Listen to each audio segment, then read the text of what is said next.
Hello everyone, welcome to the VIEH job search series. So today we are having the quick job update for the freshers. Okay.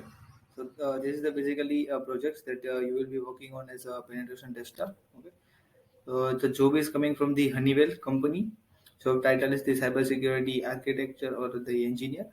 Location is Bangalore, and you should have the minimum 3 months of experience in the web pen testing or hardware pen testing, Android or iOS pen testing, also in the cloud penetration testing. Okay. The job is the coming from the Sagar Patra, who is the cybersecurity architecture and engineer at the Honeywell. Okay.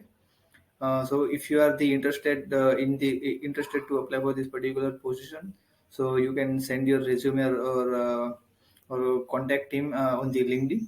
Okay. So that's it for the today's video. So if you have any query or doubt, so you can ask in the comment box. Okay. Thank you for the watching.